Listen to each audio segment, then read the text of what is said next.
Living together means splitting the bills. After years of distance, Karen suddenly insisted on moving in. Caught off guard by her abrupt demand, the usually calm Robert was furious and proposed they split the living expenses. But Karen retorted, "What? I am letting you spend time with adorable Emma, and you want to split costs? If that's how you feel, you'll never see Emma again." Little did anyone know the shocking truth behind Karen's bold statement. I'm Olivia and a 60-year-old housewife. Robert retired early, but got rehired at 60. It's been 2 years and he's still working. We have a daughter, Karen, but we have been estranged since she left home after high school. Even though we weren't close, she's still our precious child.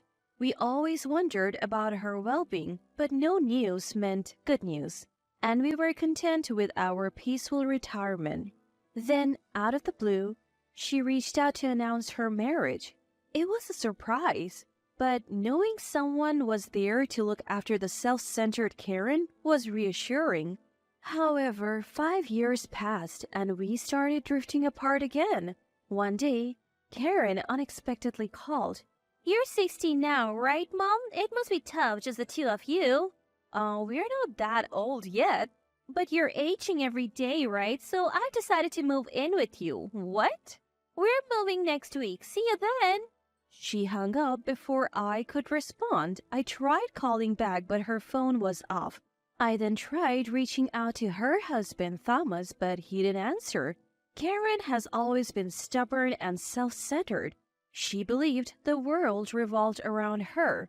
When things didn't go her way, she would throw tantrums. We even had neighbors call the police on her. Don't cause trouble to others. We tried disciplining her, but nothing worked. Before we knew it, she left home, and we lost touch until she announced her marriage.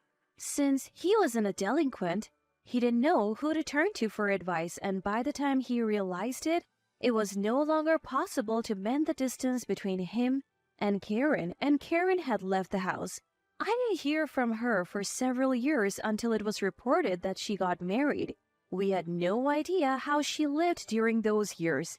She got married, had a child, but as an adult, she was free to make choices. Thomas seemed kind-hearted and more reasonable than Karen. We hoped marriage would change her, but it didn't. Even as a mother, Karen remained selfish. When Robert came home from work, I told him everything. He said, "Leave it to me." True to her word, Karen arrived the next week with Thomas and Emma bringing all their belongings. I could see that they had brought in their furniture and household items and were eager to stay. She declared, "I'm taking my old room for Emma," and started setting up.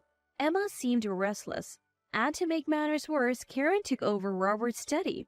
Furthermore, Karen takes over Robert's study without permission. "We'll use this room," she announced, instructing Thomas to move Robert's things. Thomas, ever the obedient husband, complied. If a family is harmonious, that's great, but this couple seemed more like a master-servant relationship than a loving pair. Then Robert stepped in. "You can use the room you were in before, but don't you dare touch my study. Get out now." He snatched the bags they were moving and kicked Karen and her husband out. "What's your problem? You're old and retired. You don't need a study." "How can you say that? Your father is still working." "I have to keep working to make ends meet. I can't afford to feed you two for free. You'll pay half for the room, utilities, and food. If you're even a day late, you're out."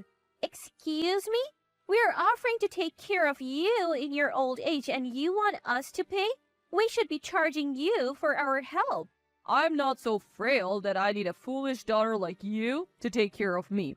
If you're unhappy, leave." "We'll get to live with adorable Emma. What's there to complain about? If you keep this up, you will never see Emma again." Emma was born 5 years ago, and we have hardly seen her since. Threatening to keep her away now doesn't mean much. So what? What? You think bringing up Emma will get you everything? That she's some precious bargaining chip? What? Robert's unexpected comeback left Karen speechless. It's not that we didn't have any affection for Emma. We wished Karen understood that since we hadn't been able to meet much before, using Emma as an example now was pointless. But Karen didn't get it. She seemed to shift her focus, accusing her own father of being a cold-hearted old man who couldn't love Emma. When asked about the real situation, Thomas said the apartment they were moving to was going to be demolished due to its age. They were told to leave immediately, and it would be a big help if they could stay at Karen's parents' house. He admitted he felt pathetic, unable to afford moving expenses or rent. Honestly, it's Karen's fault for being so self-centered and struggling financially. She probably had a spoiled life, so this outcome was expected. But young Emma had nothing to do with it. She's at an age where adults should protect her. With that thought, the idea of settling conditions without consideration seemed wrong. Interrupting the ongoing argument between Robert and Karen, I chimed in. I'll give you 1 month. Either move out and live as a family of 3 in a new place, or pay half the living expenses and live with Dad as he suggests. Hey, you know how selfish Karen is, right? If we allow this, she'll definitely take advantage of us. We'll cross that bridge when we get to it. Trying to calm and outrage Robert, they decided on a 1-month trial of living together. Sure, as Robert said, if we showed leniency, Karen might cling like a leech and never let go, but showing a bit of understanding towards Karen might ease things. We decided to use this month to figure out Karen's intentions. Karen was a housewife and didn't work outside.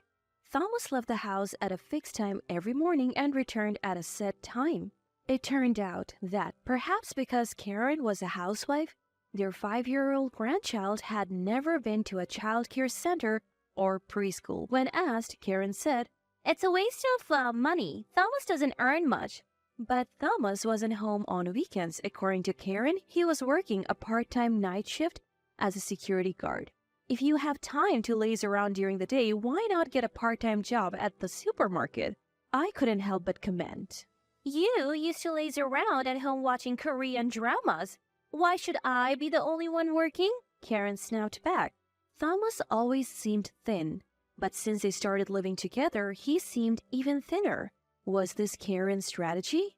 To show a weakening Thomas and gain sympathy? Determined not to fall for such tactics, we decided to just watch from the sidelines. Then, one day, Emma, playing alone in the living room, suddenly said, "Mom is waiting for Grandma and Grandpa to get awake."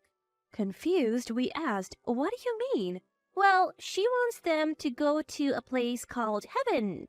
Karen rushed out of the room, her eyes wide in shock, and quickly she hurriedly covered Emma's mouth and carried her back into the room. From inside, voices could be heard, with Karen telling Emma not to say unnecessary things and to watch a video and stay quiet.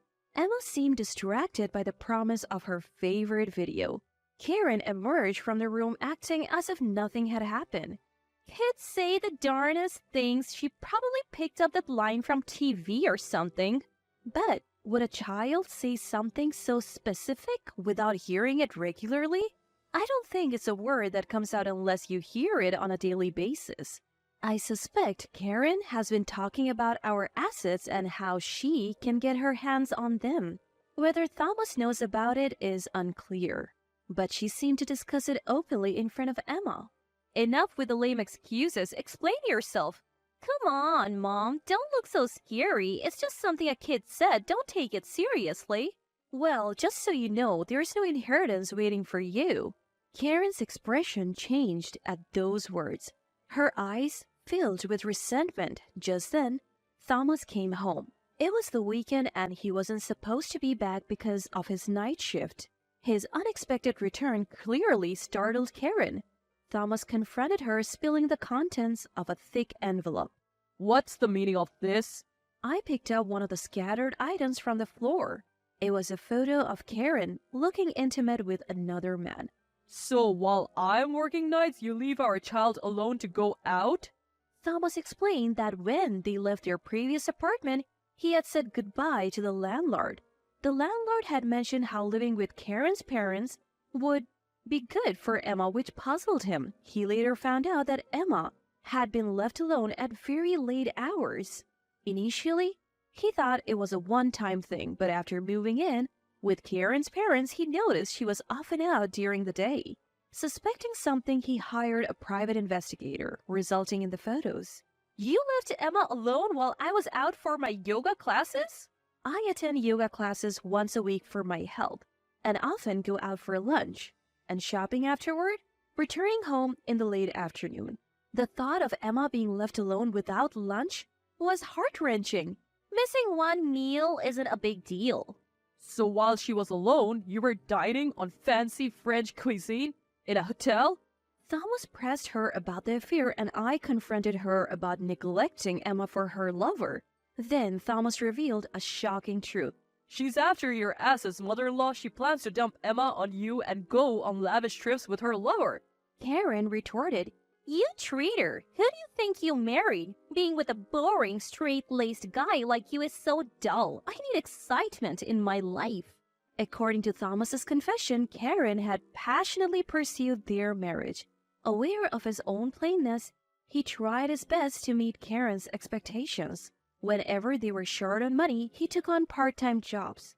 When she said she wanted to look good, he increased his night shifts. As a result, he was always working, rarely spending time at home or with Emma. Once, after being away for about half a month, Emma asked, "Who are you, Mr.?" She didn't recognize her own father, seeing him merely as the man who brought money. Still, Thomas obeyed Karen out of gratitude for marrying a man like him. However, the money he worked hard for was spent on lavish outings with her lover. She indulged in fine dining while not even providing a proper meal for Emma. He couldn't bear to see his child suffer for Karen's selfishness. I didn't care if I was abundant, and I decided to reveal everything for the sake of my child. I won't be discarded. I'll expose everything for the sake of our child. You are not the one being discarded. You are leaving a foolish wife. Don't you dare call me a fool. I have never neglected to feed a child, no matter how much I despised them. Wake up! I won't pretend I never despised Karen for her rebellious ways. Honestly, I did. Deeply. But I never denied her food. To think my own daughter would... Maybe it's impossible to get Karen back on the right track. Every time I tried to help, she seemed to stray further. Don't boss me around. Aren't people in their 60s practically half dead? This house and land will be mine eventually. You might as well give it to me now. You said you had no inheritance to give, but selling this house and land would make money, right? Oh, it's hopeless. I realized wishing for Karen's rehabilitation was in vain. Robert, of course, heard about this and kicked Karen out with nothing. It was essentially disowning her. After being thrown out, she screamed about how all the branded items were hers and that Thomas, who had nothing going for him but being earnest, should be grateful she even used him.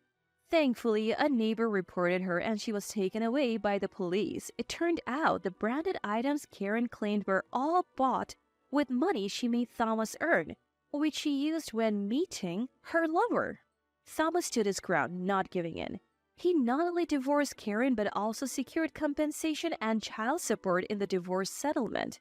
Karen named her lover as her guarantor.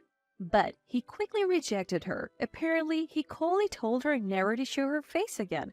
He enjoyed affairs with married women and lost interest once they were no longer married. Someone else pushed Karen further to the edge. It was someone from the gambling place she frequented while splurging with her lover. Upon learning of her divorce, they demanded immediate payment of her accumulated debts. Even Karen realized she couldn't escape from these intimidating figures. It seems she's now working tirelessly just as she had made Thomas do. Her life has hit rock bottom. After the divorce, Thomas was freed from his torment and his health improved.